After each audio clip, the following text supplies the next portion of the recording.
Semangat pagi anak-anak, salam sejahtera dalam kasih Kristus. Biarlah pada pagi hari ini yang indah ini kita mengucap syukur pada Tuhan untuk kasih setia Tuhan dalam hidup kita. Biarlah kita memiliki kerinduan untuk menyembah Tuhan. Mari kita naikkan pujian, satu hal yang kurindu.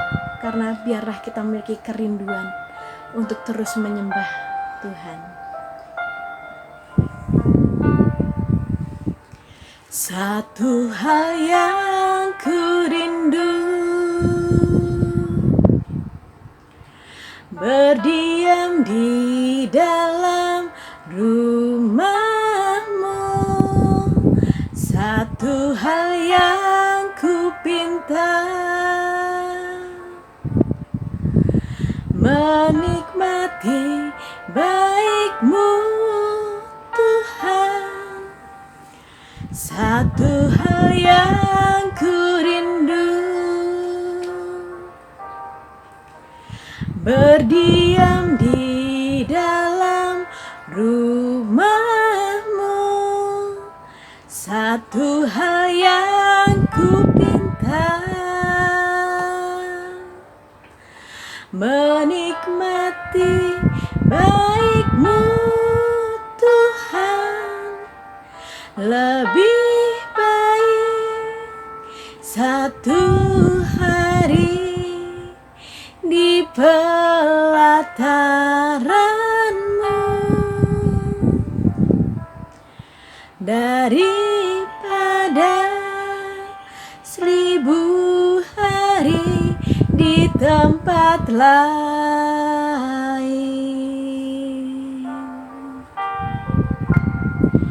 Memuji-Mu, menyembah-Mu, Kau Allah yang hidup, dan menikmati semua kemurahan-Mu.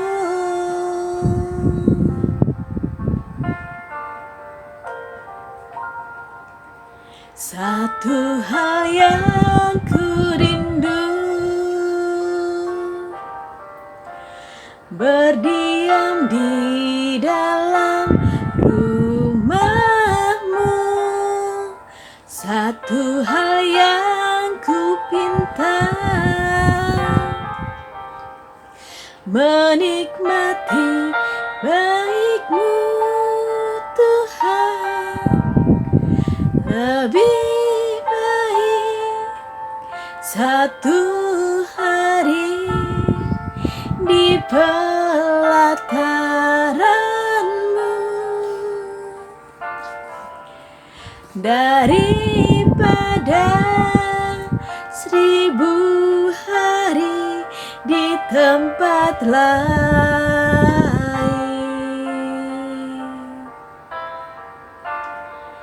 Memuji-Mu, menyembah-Mu, Kau Allah yang hidup,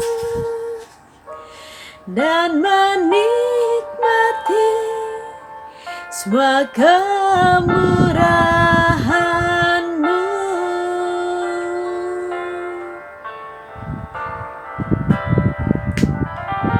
Lebih baik satu hari di pelataran-Mu daripada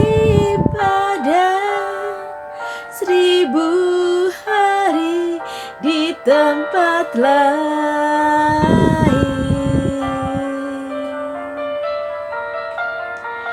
Memuji-Mu, menyembah-Mu, Kau Allah yang hidup, dan menikmati semua kemurahan-Mu.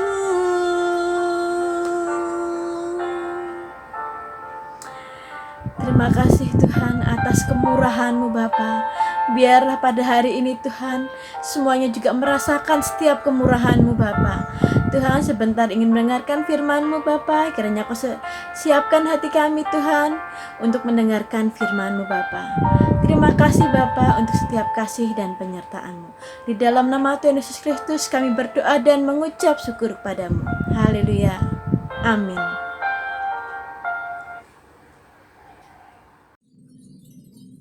Shalom, selamat pagi. Gimana kabarnya hari ini? Masih tetap semangat ya? Untuk anak-anak yang belum selesai boarding pass, tetap semangat. Tugas-tugasnya diselesaikan ya anak-anak. Pada hari ini Miss Renita akan menyampaikan sedikit renungan untuk kalian semua.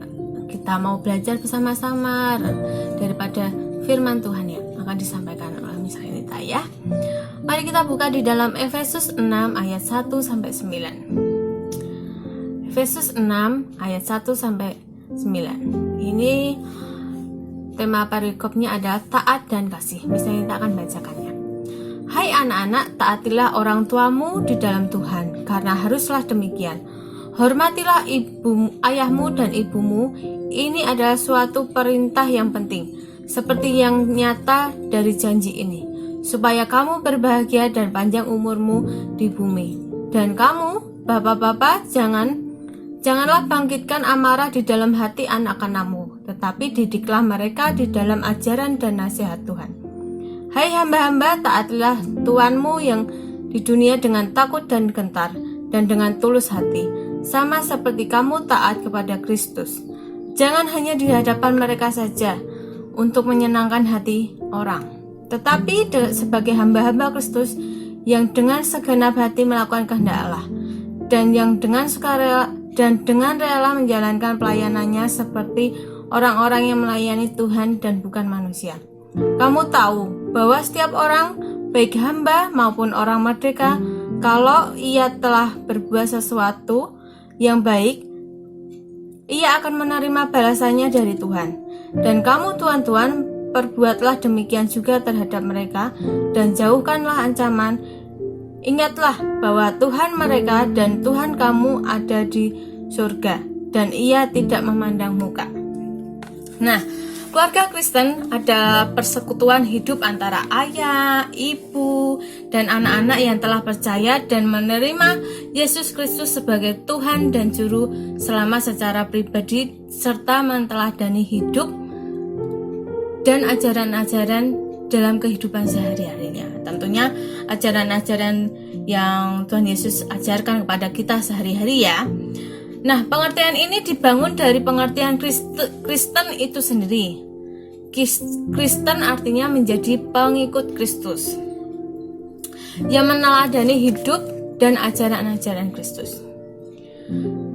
Dalam buku Is There a Family in the House yang diciptakan oleh Dr. Kenneth Kevin memberi gambaran tentang maksud keluarga dalam 5 identifikasi. Yang pertama adalah 1.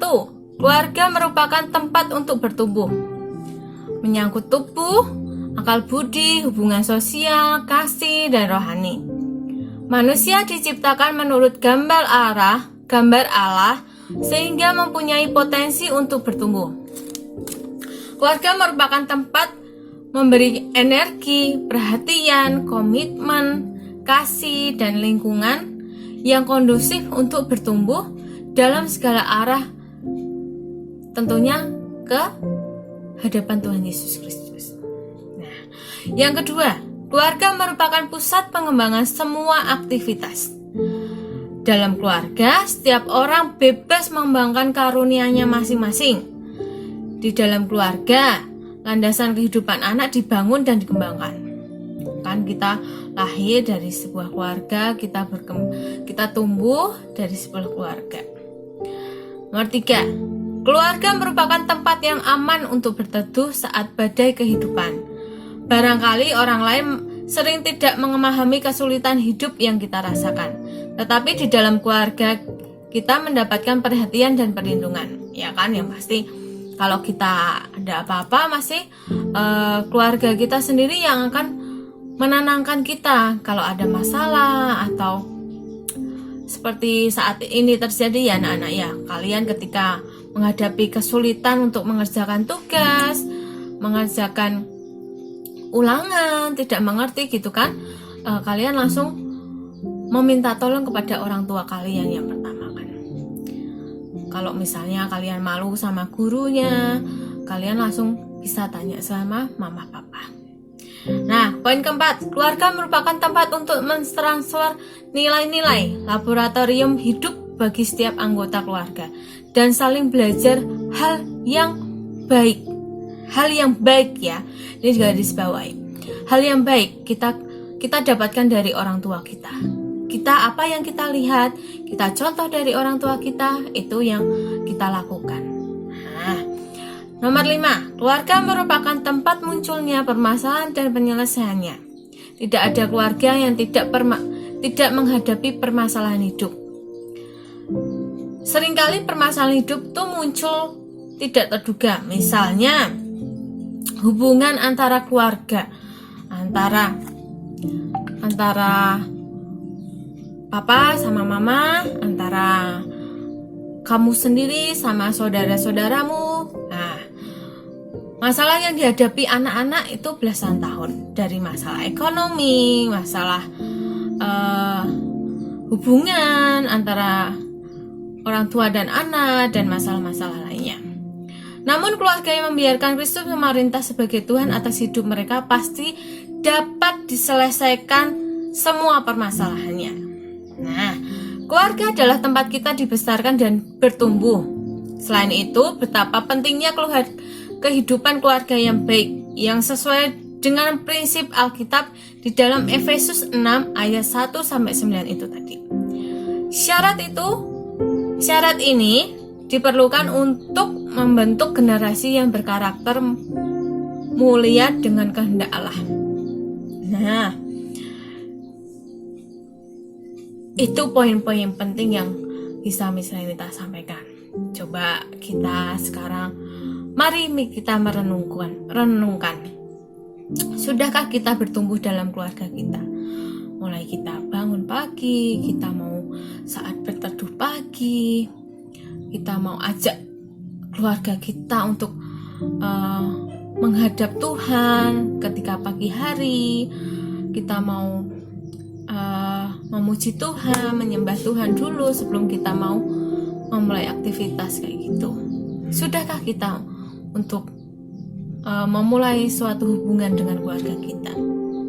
Nah, sering misalnya kita dapat sharing nih sama teman-teman kalian. Ada beberapa teman kalian sharing, Miss, saya ada masalah ini sama papa, sama mama. Yuk coba yuk nak, kita introspeksi diri kita sendiri, apa yang kurang dalam diri kita dulu, baru kita mau rangkul orang tua kita rangkul saudara kandung kita, untuk kita sama-sama untuk memuji Tuhan. Yang penting yang dekatkan dulu diri kita kepada Tuhan Yesus Kristus, untuk kita bisa lebih dekat kepada keluarga kita sendiri. Begitu. Demikian yang bisa misalnya kita sampaikan. Setelah ini mari kita tentunya kalian akan melanjutkan boarding pass ya nak ya.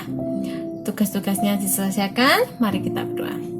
Tuhan, kami mengucap syukur atas kasih karunia yang telah Kau berikan kepada kami Tuhan. Kami akan selalu memuji-Mu, kami akan selalu mendekatkan diri kepada-Mu Tuhan. Tuhan, bentuklah kami, setiap warga kami, jangan jauhkanlah kami dari segala yang menghancurkan kehidupan kami Tuhan, menghancurkan hubungan untuk keluarga kami Tuhan. Tuhan, Engkau proteksi diri kami semua ya Tuhan. Dalam nama Tuhan Yesus, haleluya, amin.